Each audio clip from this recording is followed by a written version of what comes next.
कहते प्यार अंधा होता है, लेकिन प्यार इस तरह अंधा नहीं होता है कि वह सही और गलत तरीके की पहचान ना कर सके। लेकिन कुछ प्यार करने वाले ऐसे होते हैं कि अपने ही प्यार को दांव पे लगा बैठते हैं और एक दिन खुद अपने हिसाब से खुद गलत फैसला ले लेते हैं, जिसकी वजह से खुद गलत फैसले की धाड़ में फंस जाते हैं और एक दिन खुद ना खुद उनके ऊपर मुसीबतों का पहाड़ टूट पड़ता है। आज की घटना में सेम कुछ ऐसे होता है कि एक व्यक्ति अपने ही प्यार को इस तरह पाने की जिद पे अड़ जाता है, जिसकी वजह से उसकी प्रेमिका ही इस दुनिया को छोड़कर काफ़ी बेरहम तरीके से चली जाती है। लेकिन जब लोगों के सामने सच्चाई निकल के आता है, इससे सुनने के बाद लोगों को अपने कानों पर कतई यकीन भी नहीं होता, बल्कि सुनने के बाद लोगों के रोंगटे तक खड़े हो जाते हैं।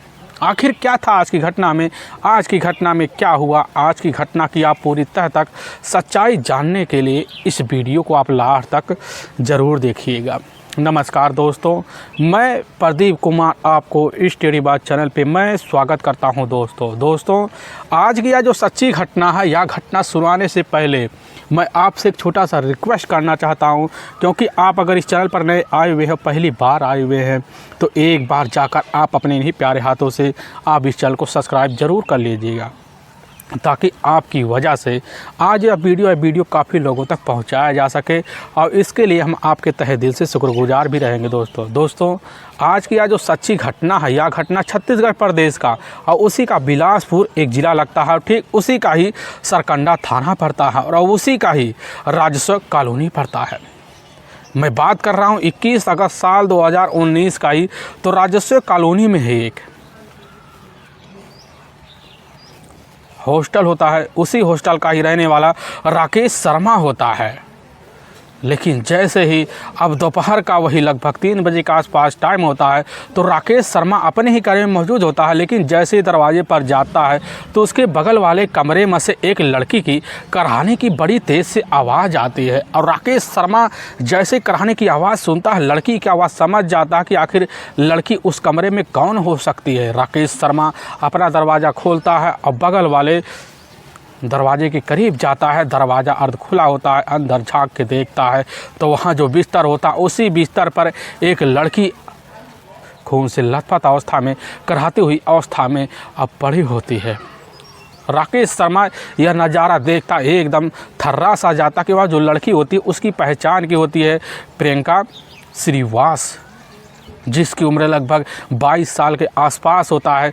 पहचान में राकेश शर्मा की तुरंत ही वह लड़की आ ही जाती है और बिना टाइम गंवाए इस मामले को गंभीरता को देखते हुए राकेश शर्मा अपने ही नज़दीकी पुलिस थाने अब सरकंडा फ़ोन कर देता है।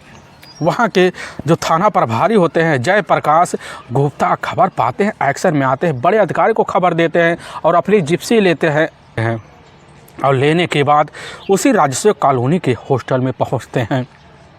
तो देखते हैं कि दूसरे फ्लैट पे काफ़ी भीड़ लगा हुआ, समझ जाते कमरा तो यही है। अब इधर जयप्रकाश गुप्ता उसी कमरे के सामने जाते अंदर दाखिल होते हैं, देखते कि सही में एक लड़की रक्त रंजित अवस्था में वहाँ करा रही है। जयप्रकाश गुप्ता उस लड़की को उसी समय इलाज के लिए अपने नज़दीकी जो सरकारी अस्पताल है उसी में इलाज के लिए PCR से भिजवा देते हैं। लेकिन जैसे ही वहाँ उस लड़की को डॉक्टर देखते हैं, तुरंत ही मृत घोषित कर देते हैं। इसकी खबर थाना प्रभारी जयप्रकाश गुप्ता को भी लग जाता है। अपनी जिप से लेकर वह भी अस्पताल में पहुंच जाते हैं और उसी समय जो होता है इधर प्रियंका के पूरे ही हिस्से की जांच पड़ताल करना शुरू कर देते हैं।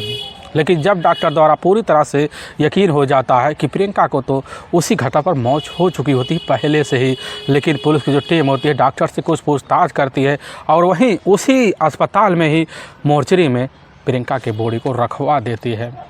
पुलिस की टीम दोबारा उसी हॉस्टल में आती है। अब वहाँ पर खड़े राकेश शर्मा से जब पूछताछ शुरू कर देती है, तो यही बात पता चलता है कि असल में राकेश शर्मा के बगल वाला जो कमरा होता है किसी किसड़ा उर्फ डब्बू तिवारी के नाम से होता है। लेकिन जब पुलिस की टीम और गहराई से पता पाती है, पता पाने के बाद यही लगता है कि प्रियंका और साथ में इधर किसड़ा दोनों के बीच काफ़ी सालों से प्रेम प्रसंग चल रहे होते हैं और इसी के लेकर लफड़ा रात में इसी को लेकर लफड़े हुए होंगे। पुलिस की जो टीम होती है अब उसी वक्त बिना टाइम गवाए इसकी जो सूचना होता है इधर खुद प्रियंका श्रीवास के घर भिजवा देती है। अब इसकी खबर नारद श्रीवास पाते हैं और अपने परिवार को देते हैं, अपने कुछ हितैषी को देते हैं और साथ लेकर उसी अस्पताल में पहुंचते हैं। मोर्चरी में जाते हैं, वहां थाना प्रभारी जयप्रकाश गुप्ता भी होते हैं। डेड बॉडी को शिनाख्त करवाने के लिए उनके करीब जब ले जाते हैं तो वहीं पर अपनी बेटी का खून से लथपथ अवस्था को देखकर, मृत अवस्था को देखकर नारद श्रीवास दहाड़े मारकर अब चीख चिल्ला पड़ते हैं। अब बेधड़क दहाड़े मारते हुए उसी वक्त बिना टाइम गंवाए किसड़ा उर्फ डब्बू तिवारी को हत्या के अपराध में शामिल करते हैं। पुलिस की टीम जब उनसे कारण पूछताछ करती है तो कारण बेखौफ बता देते हैं, जिसकी वजह से पुलिस को पूरी तरह से यकीन हो जाता है। साथ में राकेश शर्मा की बात पर पुलिस को भी यकीन हो जाता है कि जिसका कमरा होता है आखिर वह कमरा छोड़कर खुद फरार है, तो हत्यारा इसके अलावा कौन हो सकता है। इसीलिए पुलिस की जो टीम होती है अब उसी वक्त नारद श्रीवास को तहरीर बनाकर इधर बिना टाइम गंवाए किसड़ा के ऊपर हत्या का मुकदमा दर्ज करके अपने हिसाब से किसड़ा की तलाशी करना शुरू कर देती है। लेकिन जब तलाशी किया जाता है पता चलता है किसड़ा का तब कहीं अता पता नहीं चल रहा है, तो आखिर कहाँ चला गया। खबरी होते हैं, अपने हिसाब से जांच पड़ताल करने के लिए लग जाते हैं, तलाशी करते हैं। लेकिन तभी कुछ मुखबिरों को द्वारा पता चलता है रायपुर छोड़कर नागपुर की तरफ चला गया है। पुलिस की टीम जो होती है किसड़ा की तलाशी के लिए इधर मुखबिरों के ऊपर और दबाव मारती है और तलाशी करना अब शुरू कर देती है। ये पता चलता रहा है कि सरगंडा पुलिस थाने से लगभग 25 किलोमीटर दूर मुंगेली जिला लगता है और उसी में ही एक सरगांव थाना लगता है। उसी के एक इंस्पेक्टर होते हैं जो ठीक है 23 अगस्त साल 2023 को दोपहर का वक्त होता है। उन्हीं इंस्पेक्टर के द्वारा पता चलता है कि सरगांव का जो चौराहा है उसी चौराहे पर एक किसड़ा नाम का खूंखार अपराधी घूम रहा था, क्योंकि अपराधी के बारे में इसकी जो सूचना होती है इधर खुद सरकंडा पुलिस थाने के द्वारा अपने नज़दीकी पुलिस थाने में दे दिया गया होता है किसड़ा की तलाशी करने के लिए। इंस्पेक्टर को पता चलता है उस फोटो को जो होता है उसी सरगांव के चौराहे पर खड़ा हुआ फ़ोटो को मैच करते पता लगता है वह तो किसड़ा है। उसी समय वहाँ के इंस्पेक्टर जो होते हैं अपने कब्जे में लेकर सरगांव के ही पुलिस थाने में जाते हैं। इसकी सूचना तुरंत ही थाना प्रभारी को देते हैं और खबर पाने के बाद सरकंडा पुलिस थाने की टीम जो होती है सरगांव पुलिस थाने में जाती है और वहीं से किसड़ा को अपनी हिरासत में लेकर अपनी थाने सरकंडा आती है। लेकिन जब पूछताछ करती है तो बिना किना सख्ती दबाव के आगे जो होता है पुलिस के सामने किसड़ा उर्फ डब्बू तिवारी टूट जाता है और इधर बिना किसी आगे हिचकिचाहट के इधर खुद जो होता है अब जाकर प्रियंका श्रीवास की हत्या का राज खोल देता है। लेकिन जो खोलता है, जो सच्चाई रखता है, इसे सुनने के बाद लोगों का कलेजा तक थर्रास आ जाता है। में छत्तीसगढ़ का ही जाना माना शहर पड़ता है बिलासपुर। बिलासपुर के सड़कों पर टहलने वाले डब्बू उर्फ किसड़ा तिवारी और साथ में उसकी अपनी प्रेमिका प्रियंका श्रीवास। प्रियंका श्रीवास जो होती है ठीक है, उसके अपने पिता भी होते हैं नारद श्रीवास। प्रियंका की टोटल एक अपनी और बहन होती है और एक अपना भाई भी होता है। लेकिन प्रियंका के जो पिता होते हैं नारद श्रीवास, उनके घर में एक छोटा मोटा दुकान होता है। दुकान होने के नाते अपनी बच्चियों को बेहतर भविष्य के लिए जो होता है पढ़ाई में अव्वल बनाने के लिए लग जाते हैं। लेकिन जब लगने लगता है कुछ साल पहले की प्रियंका रहकर यहाँ पढ़ाई नहीं कर पाएगी, तो प्रियंका को उसी वक्त पढ़ाई कराने के लिए खुद के ही मौसा जो बिलासपुर के रहने वाले होते हैं जोगी राम के पास भेज देते हैं। क्योंकि प्रियंका के जो पिता होते हैं नारद श्रीवास जो होते हैं मूल उसी बिल्ला शहर का ही एक मूड़ी पार गांव पड़ता, वहीं के रहने वाले होते हैं। लेकिन जब प्रियंका अपने ही मौसा के घर इधर जोगी राम के पास जाती है तो उसके जो मौसा और मौसी होते हैं उधर अपनी बेटी की तरफ प्रियंका की लाड़ पोषण करना भी शुरू कर देते हैं। प्रियंका जो होती है वहीं पास एक कॉलेज होता है, उसी में जाकर BA सेकेंड ईयर की पढ़ाई करना शुरू कर देती है। लेकिन तभी उसी बीच उसके जो मुलाकात होती है, मुलाकात जाकर डब्बू उर्फ किसड़ा तिवारी से हो जाता है। दोनों के बीच प्रेम प्रसंग चलते घूमना फिरना चालू हो जाता है।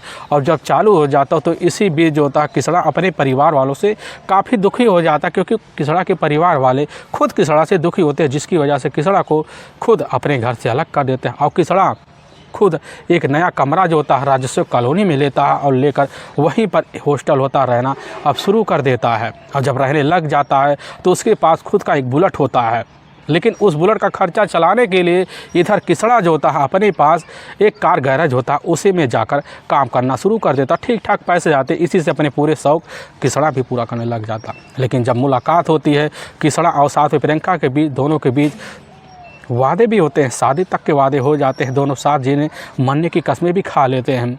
तभी एक दिन खुद जो होती है, जब दोपहर का टाइम होता है तो प्रियंका खुद इधर जाकर किसड़ा के सामने शादी के लिए बात करना शुरू कर देती है। तो किसड़ा कह देता है कि आखिर शादी की जो बात है अगर हमारे परिवार तक पहुंचेगा, क्या हमारे परिवार वाले हमारी शादी के लिए तैयार होंगे? प्रियंका कह देती हाँ क्यों नहीं तैयार होंगे, तुम्हारे तो परिवार वाले इस शादी से काफ़ी खुश हो जाएंगे, क्योंकि तुम तो एक तिवारी हो, हम तो एक श्रीवास हैं। बिरादरी भले थोड़ा बहुत अलग है लेकिन परिवार वाले सहमति देंगे। प्रियंका बड़ी सोच में पड़ जाती है। यही बात बोलते ही कि आखिर तुम्हारे पिता तो मान जाएंगे लेकिन हमारे पिता बड़े ही मीज मिजाज के हैं, क्योंकि तुम्हारे घर वालों की बात जब सुनेंगे सन्न से रह जाएंगे। किसड़ा भी कह देता नहीं, ऐसा कोई बात नहीं हो सकता, क्योंकि हमारा जो घर है बड़ा हैसियत वाला है, नामी घर है, हमारे पिता भी नामी हैं और तुम्हारे परिवार वाले जब सुनेंगे काफ़ी खुश हो जाएंगे। लेकिन प्रियंका कहती हम अपने पिता के सामने अपनी शादी की बात नहीं रख सकते, क्योंकि हमारी हिम्मत नहीं हो पाएगी। प्रियंका भी तब किसड़ा भी कह देता है कि ठीक है, इसकी जो बात है हम खुद अपने पिता तिवारी से कहेंगे और वह जाकर तुम्हारे पिता से बात करेंगे। यह बात जैसे ही प्रियंका सुनती है कहने लग जाती ठीक है, इसके लिए तुम्हारी जो मर्जी है वही सही है, लेकिन अगर शादी की बात ना हुई तो किसड़ा भी कह देता है ना हुई तो आगे देख लेंगे।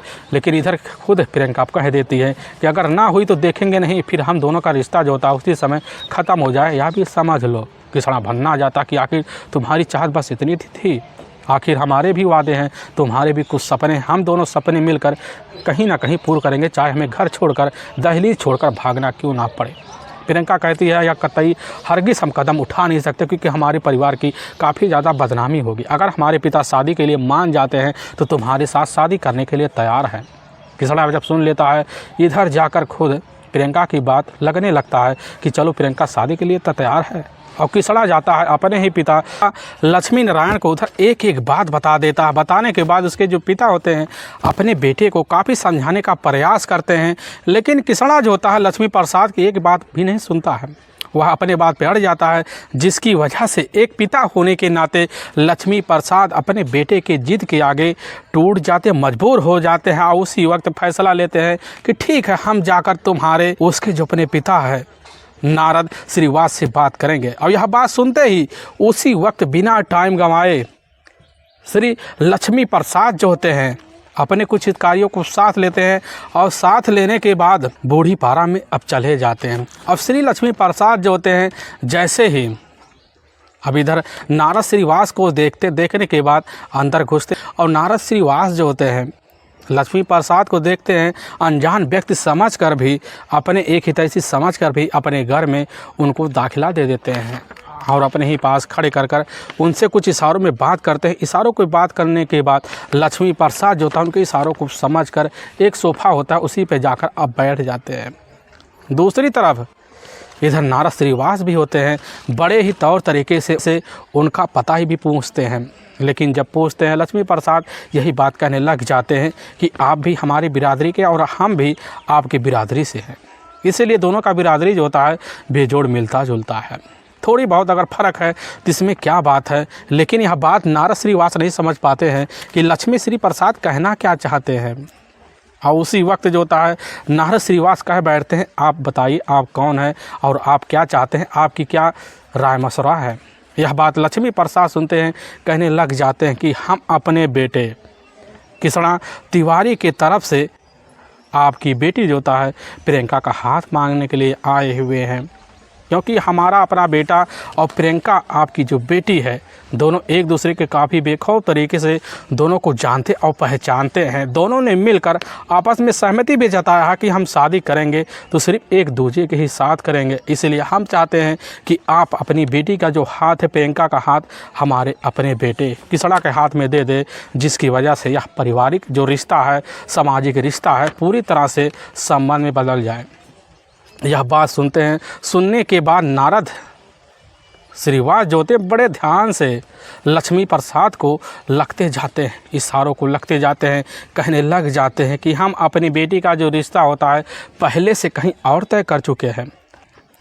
अब हम आपके बेटे के साथ अपनी बेटी का हाथ नहीं दे सकते और इसीलिए आपकी हम राय मशवरा के लिए आपको बता सकते हैं कि आप जहां से आए थे उसी दरवाजे से आराम से वहीं पर चले जाएं। लेकिन यह बात जैसे ही सुनते हैं लक्ष्मी श्री प्रसाद तो चौंक सा जाते हैं, काफ़ी समझाते बुझाते हैं। नारद श्रीवास जो थे अपनी ही बात पे अड़ जाते हैं, जिसकी वजह से अपनी मजबूरी को समझकर रिश्ते को इनकार करते हुए देखकर लक्ष्मी प्रसाद उसी वक्त अपना बाइक उठाते हैं, रिश्तेदार को साथ लेते हैं, अपने घर आते हैं। लेकिन इसकी एक एक बात अपने बेटे किसड़ा को देते हैं तो वह भी एकदम सन्न सा रह जाता है और उसी समय अपने पिता की बदनामी को लेकर परेशान हो जाता है और तुरंत ही बिना टाइम गवाए इधर किसड़ा अपना बुलेट लेता है और बुलेट लेकर मोड़ीपारा पहुंचता है तो देखता है कि जो दुकान है उसी दुकान पर नारद श्रीवास जो होते हैं खड़े हुए, लेकिन कुछ ग्राहक उनके साथ बात कर रहे हैं। लेकिन एक साइड में खड़ा होकर किसड़ा जो होता है नारद श्रीवास को बड़े ध्यान से लगता है, उनसे कुछ बात करना चाहता है, लेकिन नारद श्रीवास को देखकर उसी समय चुप बैठ जाता है। लेकिन जैसे कुछ मिनट बीतने के बाद नारद श्रीवास अब जैसे ही अपने ग्राहकों से फारिग होते हैं तो उसी वक्त सामने देखते हैं एक लड़का। वह लड़का कोई और ना होता है, किसड़ा ही तिवारी होता है। तो उसी समय पूछते हैं क्या चाहिए, किस लिए आए हो? बड़े देर से हम देख रहे हैं, तुम हमारे दुकान के सामने खड़ा होकर क्या देख रहे हो? क्या तुम्हारे हिसाब से ज़रूरत के सामान हमारे दुकान में नहीं है? किसड़ा यह बात सुनता तुरंत ही मुस्कुरा पड़ता है और उसी समय नारद श्रीवास के ही करीब पहुंच जाता, कहने लग जाता है कल हमारे पिता।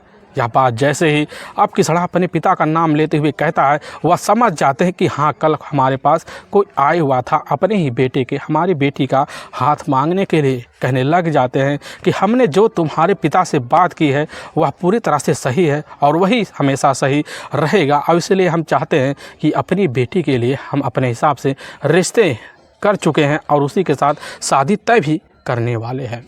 यह बात किसड़ा सुनता है, कहने लग जाता है यह कतई हम होने नहीं देंगे, अगर होगा तो तुम्हारे लिए मुसीबतों का पहाड़ भी खड़ा हो जाएगा। नारद श्रीवास यह बात सुनते चौंक से जाते हैं, बड़े सन्न से रह जाते हैं, कहने लग जाते हैं हम इसको क्या समझे, चेतावनी है या धमकी है? किसड़ा कह देता है आप जो समझे वो समझे, हमें इसमें कोई मोड़ मरोड़ नहीं है, क्योंकि हमें पता भी है कि आप अपनी बेटी का हाथ अब हमें देने वाले नहीं हैं। इसलिए हम चाहते हैं कि आप अगर अब आराम से ना दें तो हमारी भी कुछ अपनी ख्वाहिशें हम उसको पूर्ण करेंगे, अपने हिसाब से आपकी बेटी का हाथ अपने हाथ में ज़रूर ले लेंगे। यह बात सुनकर भी नारद श्रीवास बड़े सोच में पड़ जाता कि हमने सही फैसला लिया। कल किसड़ा प्रसाद को जब अपने ही द्वार से इस तरह बेनकाब करके हुए धक्के मार कर बाहर निकला ले। यह बात सुनता है किसड़ा भी सन्न सा रह जाता है और वहीं दोनों बात को लेकर एक बात कहा सुनी हो जाता। धमकी देते हुए किसड़ा अपना बुलेट लेता है और अपने ही गांव आता है। लेकिन नारद श्रीवास जो थे परेशान हो जाते हैं और उसी समय अपने साढ़ू अब जोगी राम को बता देते एक एक बात। जोगी राम जैसे सुनता है सन्न सा रह जाता, क्योंकि अभी जोगी राम को वह अपने ही जो बेटी होता है इधर श्रीवास के बारे में कुछ पता नहीं होता। लेकिन जब जानते वह भी सन्न से रह जाते हैं। लेकिन किसड़ा की बातों को वह बड़े गौर से एक एक बात जिक्र करते हुए बता देते हैं। जोगी राम सुनते कहने लग जाते हैं कि ठीक है आपकी बेटी तो वैसी सीधी सादी है, लेकिन आज तक हमारे कानों में इसकी कोई शिकायत नहीं आई।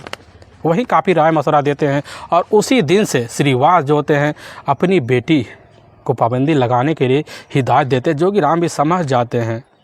समझने के बाद जो होता है इसकी जो खबर होता है यह खबर लगभग कुछ हितकारियों को लग जाता है। लेकिन किसड़ा अपने घर जब पहुंचता है तो पूरी रात बीतता है, सोच कर परेशान हो जाता है कि आखिर कल हो ना हो हमारे लिए मुसीबतों का जो पहाड़ है वह खड़ा हो जाएगा। इसलिए हम दोनों मिलकर कहीं ना अपनी ज़िंदगी गुजारे और भाग कर दहलीज पार करें। तभी जो होता है जोगी राम इधर खुद नारद श्रीवास से कह देते हैं कि अगर आपको डर लग रहा है किसड़ा से तो एक बार जाकर आप थाने में रिपोर्ट दर्ज करवा दीजिए। नारद श्रीवास कहते हैं हमें डर नहीं है, हमें यही डर है कि हमारी बेटी की वजह से हमारी बदनामी हो जाए, इसलिए हम चाहते हैं यह बात यही दबा कर रखी जाए तो हमारे और आपके लिए भलाई है। जोगी राम भी कह देते हैं जो आपकी मर्जी है। लेकिन दूसरी तरफ कृष्णा जो होता है पूरी रात जब सोच सोच के परेशान हो जाता है। और जैसे ही 21 अगस्त साल 2019 का अब सुबह का टाइम होता है। सुबह के टाइम में उसी वक्त कृष्णा तिवारी अपना फ़ोन निकालता है और निकालने के बाद प्रियंका श्रीवास के मोबाइल नंबर पर कॉल कर देता है। कहने लग जाता आज बहुत अर्जेंट काम है और हम तो उसे जो होता है अपने ही उसी हॉस्टल में मिलना चाहते हैं जहां पर हमने किराए का कमरा ले रखा है। क्योंकि इधर प्रियंका को भी पता होता है, क्योंकि वह प्रियंका का वहाँ पहले से आना जाना होता है, मिलना जुलना भी होता है, बातें भी होते हैं। हर दिन लगभग एक चक्कर प्रियंका का लग भी जाता है। यह बात जैसे ही दूसरी तरफ खुद कृष्णा प्रियंका से कहता है, प्रियंका तुरंत ही हामी भर लेती है। वह समझ जाती है कि अगर आगे हम कुछ कहेंगे तो हमारे लिए खतरे की घंटी बज सकती है। हामी भरते हुए फिर वही कह जाती है कि हम तुमसे कॉलेज के बाद ज़रूर मिलने के लिए आएंगे। और प्रियंका जो होती है फ़ोन काटते ही जैसे 9 बजे का आसपास टाइम होता है, उसी वक्त जो ठीक सीपत रोड पड़ता है उसी पर सबरी माता नवीन महाविद्यालय पड़ता है। उसी की ही BA की 3rd ईयर की स्टूडेंट होती है और अपने ही स्कूल के लिए मौके पर जब निकलने के लिए तैयारी करती है तो उसी समय उसके जो अपने मौसा होते हैं जोगी राम कहने लग जाती है कि बेटी 1 मिनट रुको।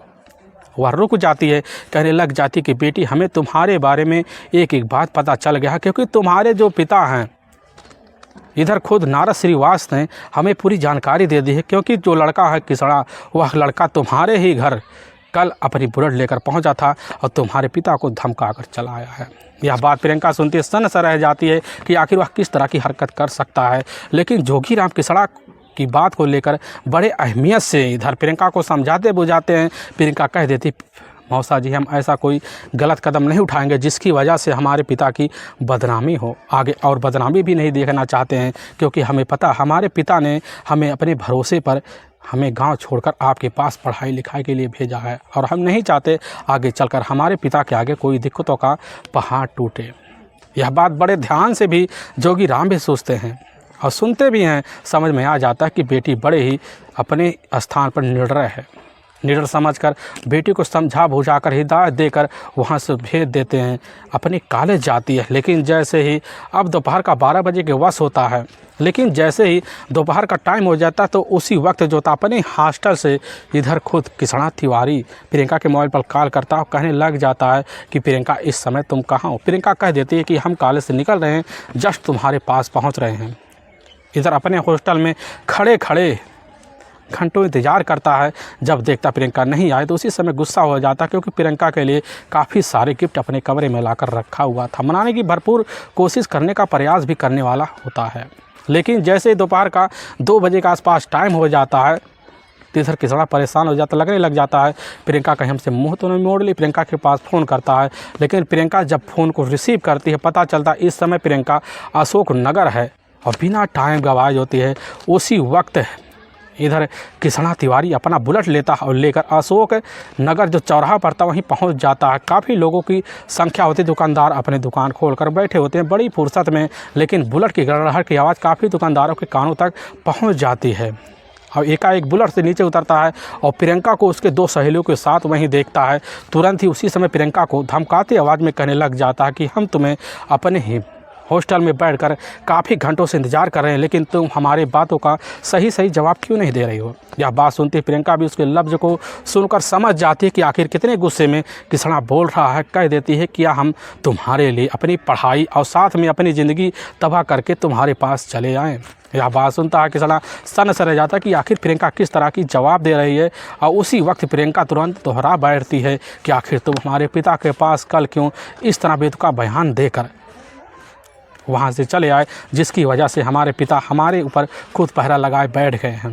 कृष्णा यह बात सुनता है, कहने लग जाता है हमने जो किया सही किया, क्योंकि तुम्हारे पिता पहले से ही हमारे पिता की बदनामी करा चुके हैं और यह कतई देखना नहीं चाहते। प्रियंका भी समझ जाती है कृष्णा किस किस्म का आदमी है, क्योंकि कृष्णा जो होता है एक जिद्दी स्वभाव का होता है। अपने मन मुताबिक अपनी ज़िंदगी जीना चाहता था, लेकिन उसी वक्त भी इधर जाकर प्रियंका भी समझ जाती है कृष्णा किस किस्म का व्यक्ति है।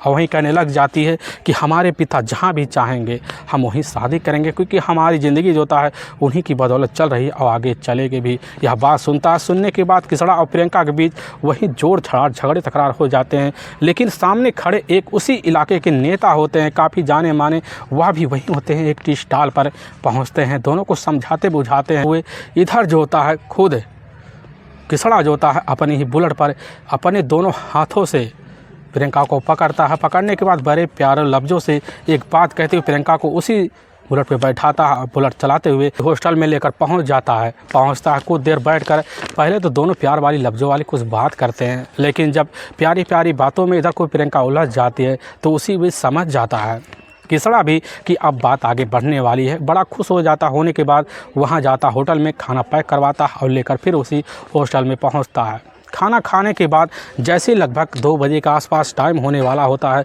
तो उसी वक्त इधर खुद किसड़ा कह देता है कि तुम यहीं पर बैठो, हम जा रहे हैं तुम्हारे लिए चाय बना कर लाते हैं। और वह चाय जो होता है हमारी ज़िंदगी का सबसे मीठा स्वाद वाला चाय भी होगा। प्रियंका समझ जाती है कितना खुश है, लेकिन चाय बनाकर कुछ मिनट बाद किसड़ा लेकर इधर प्रियंका के पास पहुंचता। जैसे ही पहुंचता है चाय पीना शुरू कर देते हैं, लेकिन उसी वक्त जो होता है शादी की बात तुरंत ही किसड़ा घुमा देता है, जिसकी वजह से उसी वक्त प्रियंका बनाने की वजह से दोनों में झगड़े तकरार हो जाते हैं। और अपने पिट्ठू बैग्स में रखा हुआ किसड़ा के 2 तेजदार नुकीले हथियार होते हैं और निकालता है।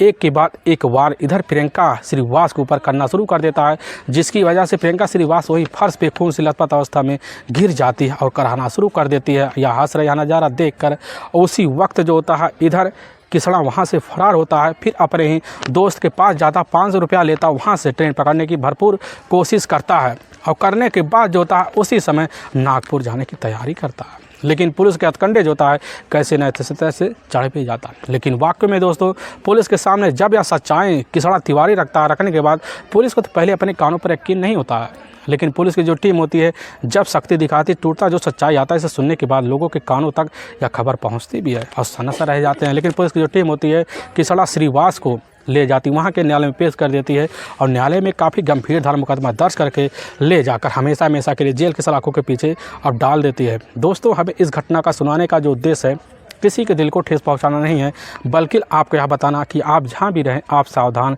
और सतर्क जरूर रहें। दोस्तों फिर मिलेंगे एक नई वीडियो के साथ, तब तक के लिए जय हिंद और जय भारत।